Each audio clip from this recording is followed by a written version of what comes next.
Brandon Aiyuk and the San Francisco 49ers are meeting today behind closed doors.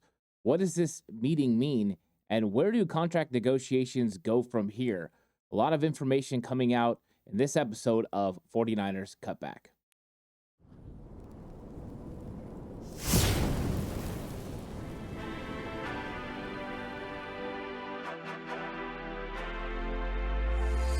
From the Aiuyk to Kizar to the glory days at the stick.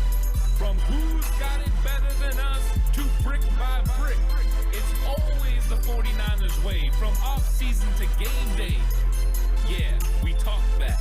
It's the 49ers Cutback.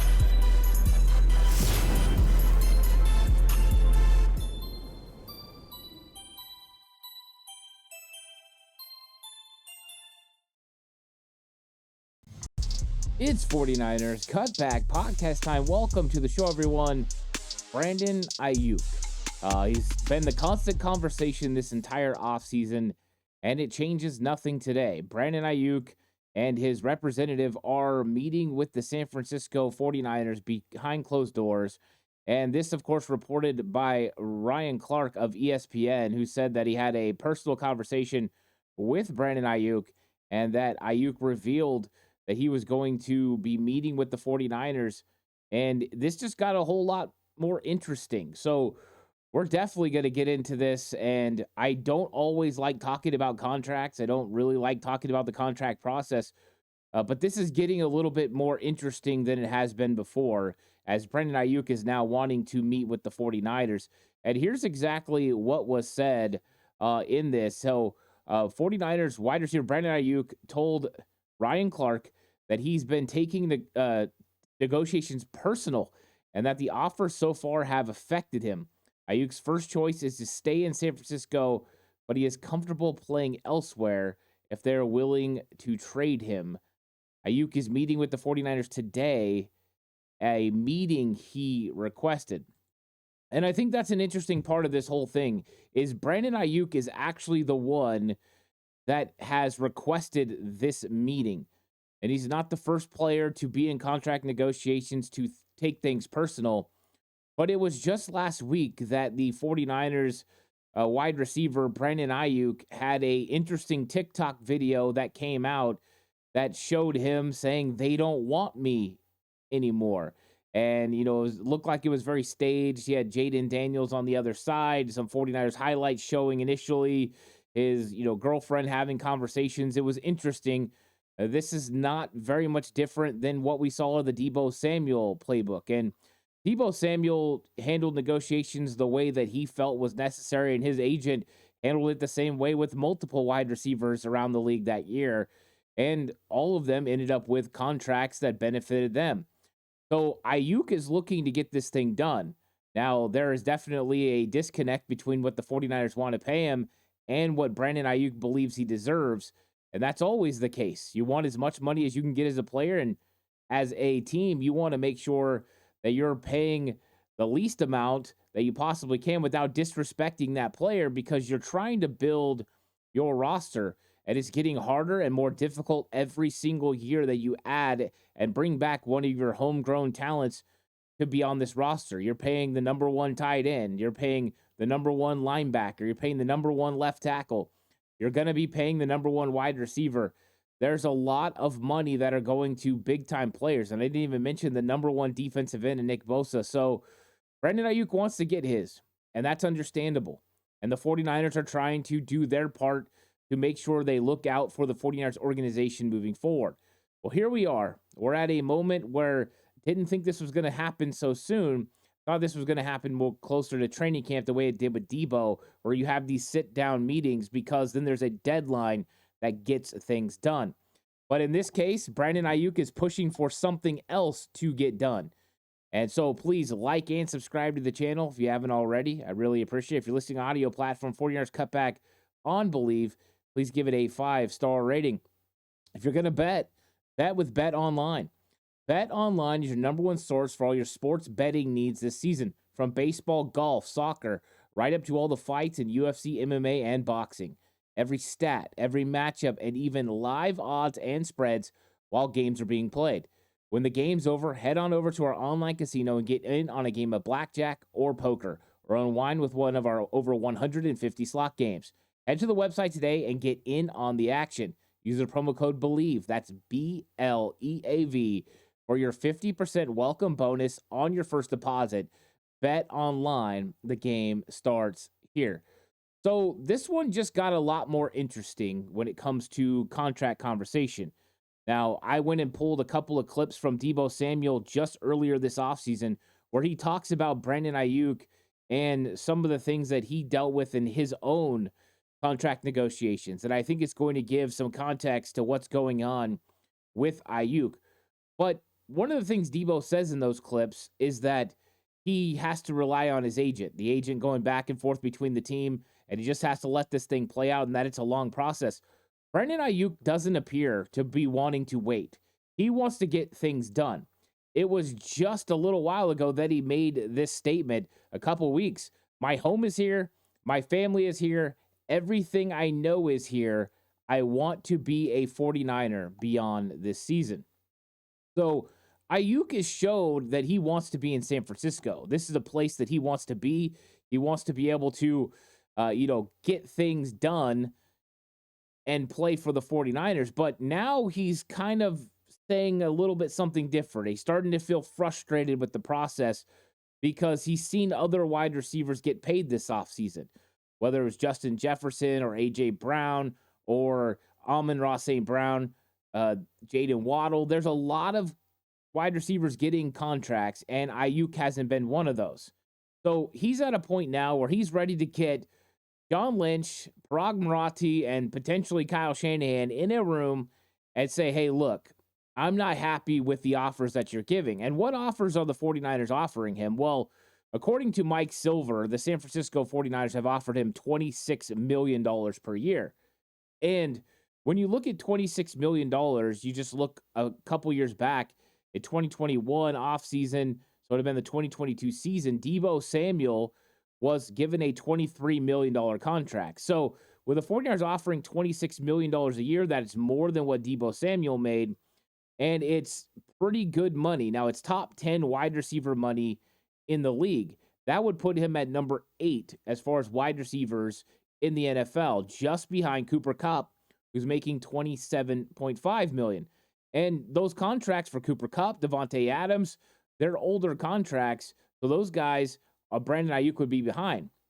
Here's the problem. All the guys ahead are getting new contracts. Tyreek Hill's working on a new deal, apparently, with Miami, but you've got Justin Jefferson, $35 million a year, A.J. Brown, $32 million a year, Amon-Ra St. Brown, $30 million a year, Jaden Waddle, $28.5 million, and Brandon Aiyuk probably wants to be in the top 5. He believes that his stats are top 5 worthy, that he's a top 5 wide receiver in this league. And it's interesting that the 49ers have him at 8th. Now, I don't think that's a long way to go, but there is a big difference between potentially paying a player $30 million per year and 26. You're $4 million apart per season, which over the life of a contract could be pretty significant. Now, we don't know if it's the annual salary that is what is the holdup for Aiyuk, or if it's guaranteed money. But his personal wide receiver coach, former NFL star TJ Hushmanzada, said on a pod a couple of weeks ago that if they offered Brandon Aiyuk the Amon-Ra St. Brown deal, he would be in San Francisco signing that deal today. Now, is that still the case?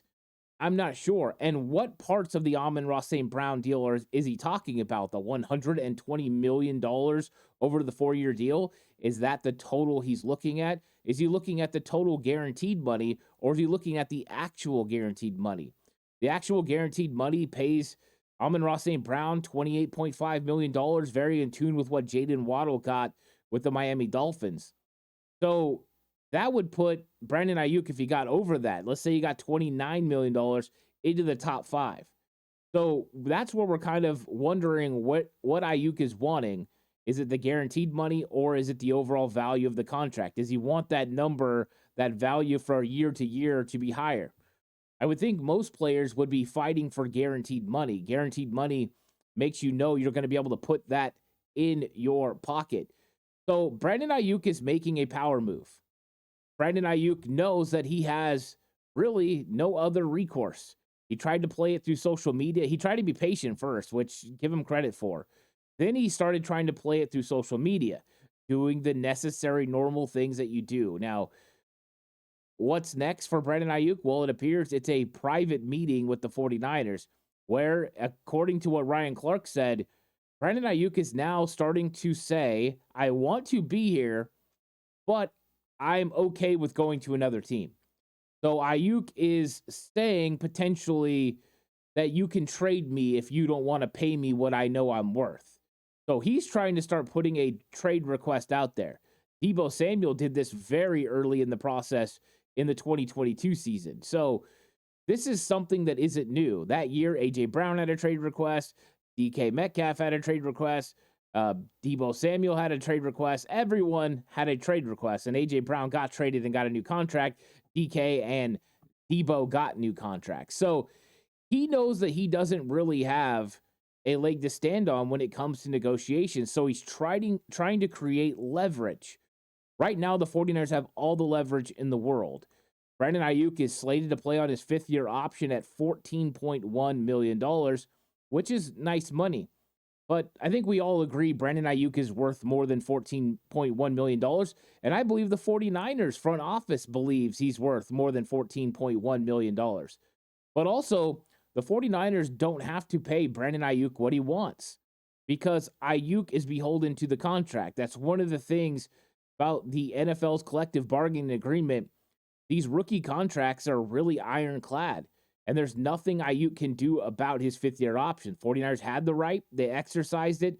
And now, depending on what you do with the new deal, he either plays on that contract or he gets a new one. 49ers would love to get Brandon Aiyuk signed under a new deal. A new contract would actually free up money for 2024, which they could either use or roll over to 2025, where we know they're going to have 40 free agents they're going to have to potentially sign. So 49ers know they need money in the future. They're going to need to pay Brock Purdy. Getting a deal done with Brandon Aiyuk is mutually beneficial. But it's not mutually beneficial to allow yourself to cave to a player's demands. The player wants to get as much as he can, and he has every right to do so. But a team also has to stick to strict guidelines so that way they don't get pulled in a direction they don't want to go. We know Parag Marathi and John Lynch put a number on each player. In this category, it appears they put $26 million on Brandon Aiyuk. Now, $26 million, I believe, is a fair offer. I don't think that's the ending point, but I do believe that's a fair offer. If you believe Brandon Aiyuk is a top 10 wide receiver in this league, you've got to think $26 million is pretty close. Where do the 49ers believe it's going to go, right? You never lead with your best offer, what you're actually willing to give. It's the art of negotiation. Brandon Aiyuk is asking for more than he knows he's probably going to get. And if he didn't ask for more than he thought he was going to get, well, that's a problem. And here's the scenario that I think Brandon Aiyuk and other wide receivers that are free agents ran into this season. Early on, they were probably asking for a certain number. I want this. And then Justin Jefferson got $35 million a year. And they probably tried to adjust their value. And teams are going to say, no, you already said you put your worth at this. So if Aiyuk came in originally and he said, hey, we want $29 million. And the 49ers said, no, we're not willing to give you that. We're willing to give you 25. And Aiyuk said, I can't do that. And the 49ers have came up to 26. Aiyuk is going to have to eventually decide whether he wants to come up. Because here pretty soon when it gets to training camp, there will be fines that are alleged towards him for not showing up to practice. And when that happens, he starts to lose money. And Aiyuk has made some pretty good money throughout his career, but it's not exactly a guy that wants to start throwing away money. Can he do like Chris Jones did last year? Well, Chris Jones was getting contract number 3. He'd already been paid in a big way. He could sit out the preseason. He could sit out training camp. He could sit out the first game of the season and then get paid. Aiyuk, I don't know if he can do that. He might try to do that, but financially, I don't know if that's a smart way to go. You're going to lose close to $1 million for every single game that you miss. So the 49ers know they hold the leverage. And I don't think for any stretch of the imagination that John Lynch would definitely try to take advantage of Brandon Ayuk. But as a front office, you have to make sure you're doing what you can for your football team. And I'm not saying front offices always do what they're supposed to do to help the player, but I think being able to negotiate in good faith is very important.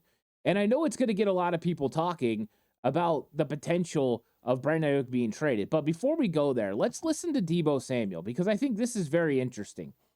Deebo Samuel was asked this during the OTA process, and he talked about the fact that, yeah, he's had lots of conversations with Brandon Ayuk about what could happen and how this is a stressful process. So here, listen to Deebo Samuel. These are a couple quick clips. They're very interesting. But here's just Deebo talking about how stressful the process is negotiating.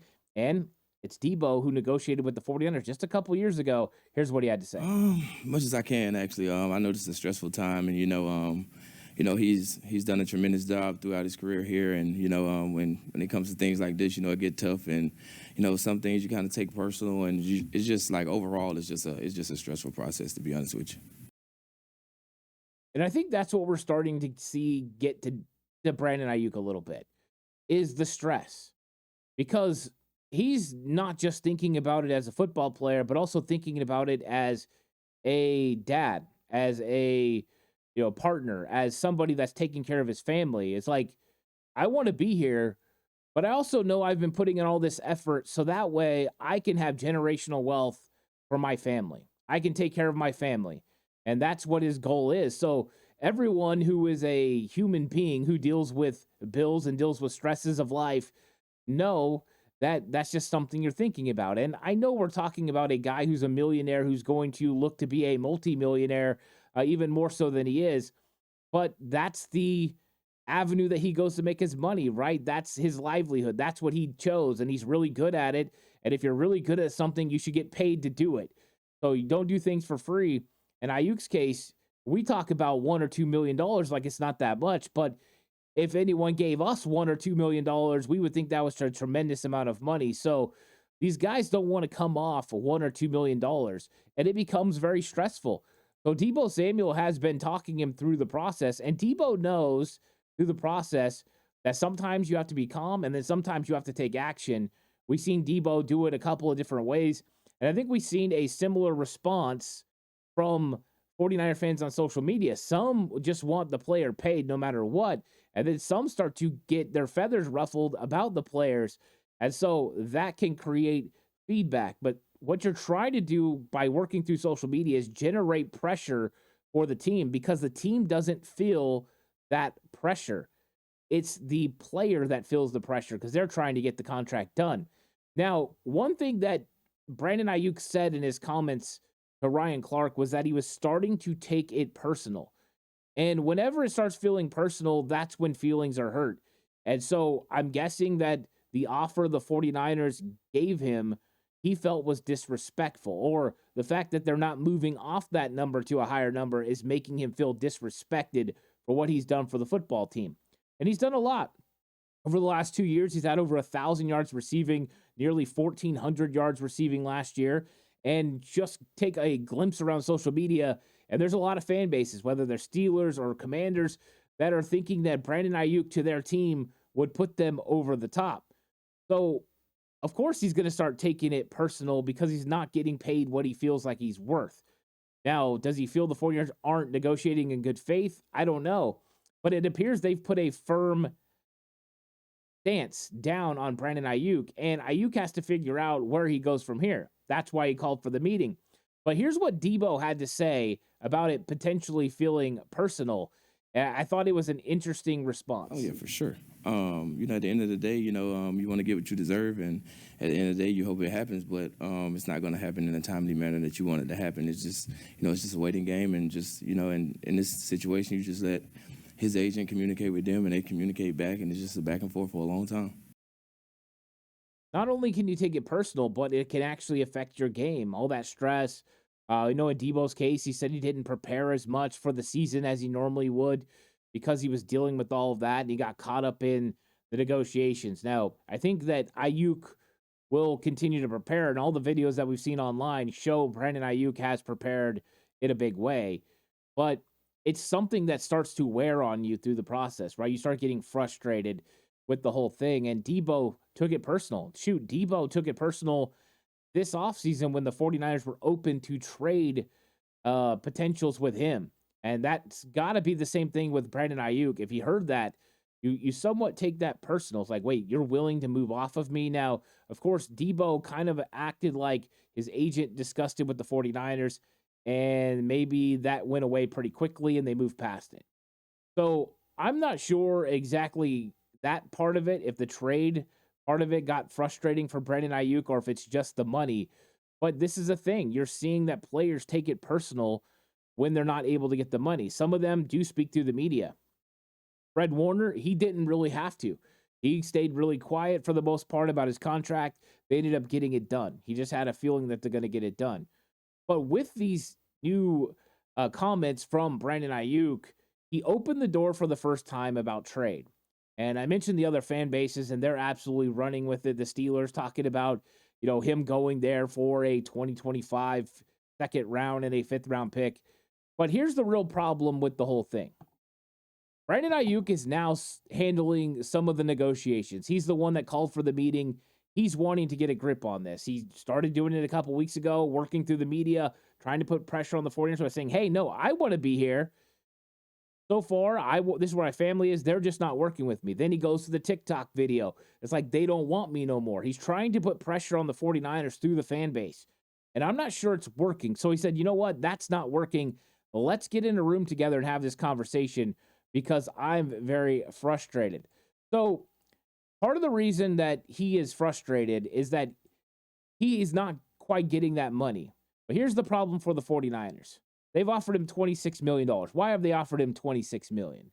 Well, first off, since trading for Christian McCaffrey, the 49ers throw the ball number 32 rate in the NFL.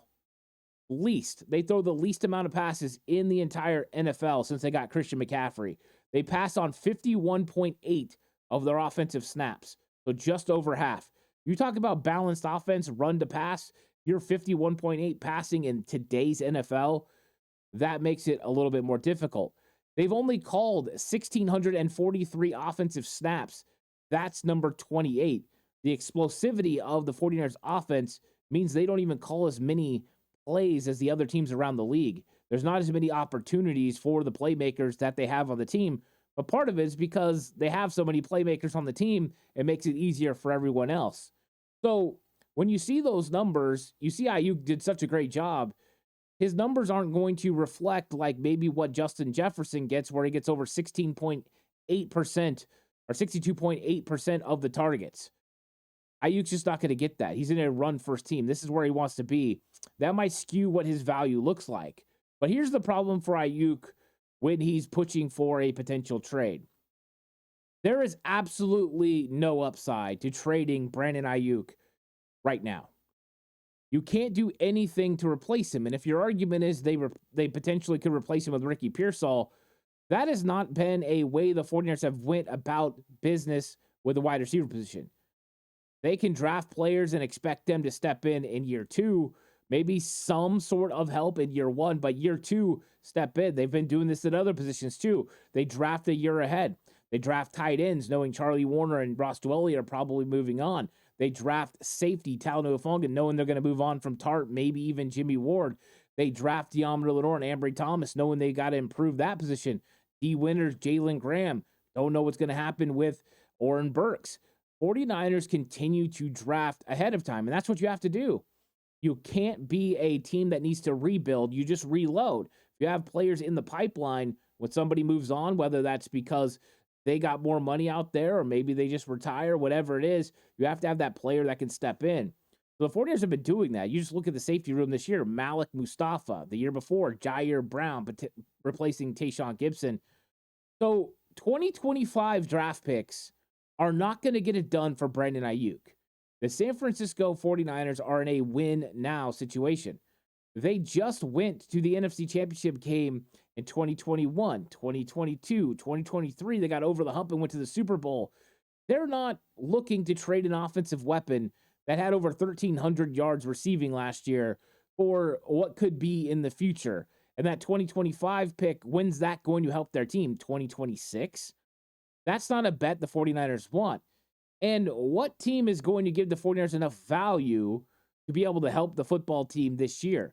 I think that's one of the problems with the Brandon Aiyuk potential trade request is in what world does it make sense for the 49ers? It doesn't. You lose Brandon Aiyuk's production in 2024 and you're bringing in a draft picks. Let's say you're bringing in a player. Which offensive player are you getting that can produce the way Brandon Aiyuk can? You have Brandon Aiyuk under contract.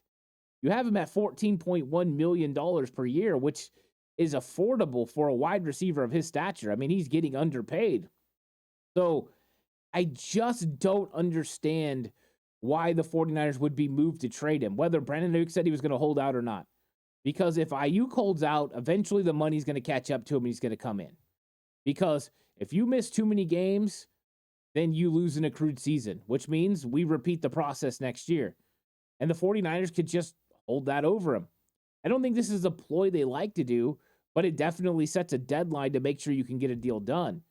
So the 49ers have really no reason to trade him. And I've heard a lot of different ideas about potential trades, but you look at the fan bases and the Steelers are keeping their great players. They're just sending the 49ers a couple of draft picks, and the Washington Commanders are sending the 49ers nothing from the wide receiver, Dyami Brown. Come on now. That's not happening. These are not good moves for the 49ers. The 49ers don't do trades that hurt them. They are the ones who take advantage of big-time trades. They're not the ones who get hurt by trades. They're not going to be pushed into a wall to make this deal for Brandon Aiyuk. And I don't think Aiyuk wants to be traded. I think he's starting to kind of dangle that out there and plant that seed because that's what he thinks he needs to do in this negotiation process to get the 49ers to move off their position. Because Brandon Aiyuk is trying to make the 49ers feel like, I'm not happy here now. I'm disrespected. I want to be traded. I'm not showing up. So that way the 49ers will feel like they have to do something to get him into camp. But the 49ers are inclined to call his bluff because Brandon Aiyuk has no leverage. And I think that's one of the real problems for it. So he's under contract for 2024. They can easily franchise tag him in 2025. That'll pay him around $22 million per year, which is not ridiculous. So 49ers could go the T. Higgins route, right? T. Higgins playing on the franchise tag this year. 49ers could go that route with Brandon Aiyuk and have 2 years of control. I think it makes sense for both sides to get together and get something done on this contract extension. But Aiyuk is taking the next step. He's taking the next step in this process. I'm hoping that when they get themselves in a room together, they can have a good conversation. Now, we know Kyle Shanahan likes to stay out of these situations. However, when Trent Williams was close to going to Kansas City in free agency after the 2020 season, Kyle Shanahan stepped in and took care of business.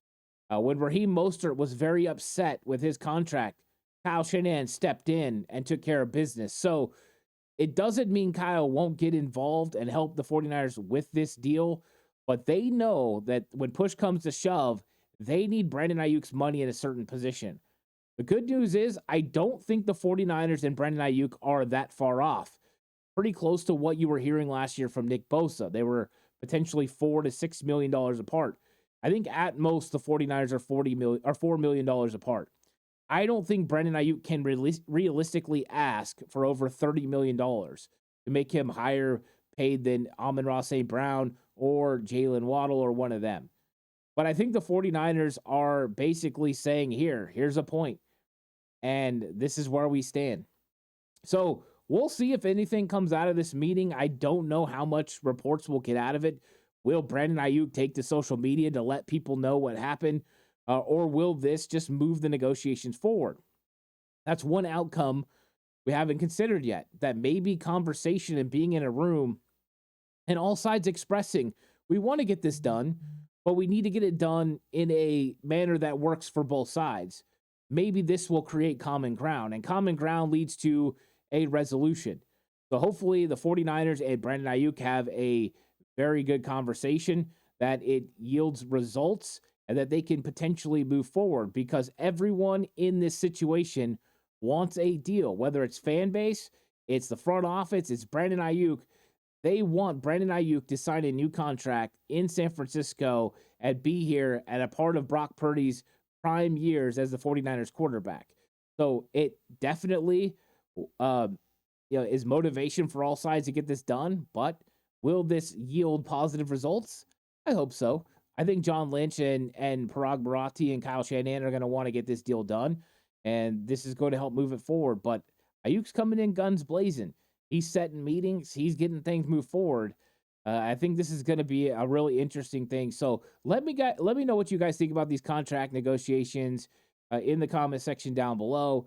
And I know that it's not always the funnest thing, but it's something definitely going on that could be huge for the 49ers in 2024 and in the future. Please like and subscribe to the channel if you haven't already. I really appreciate it.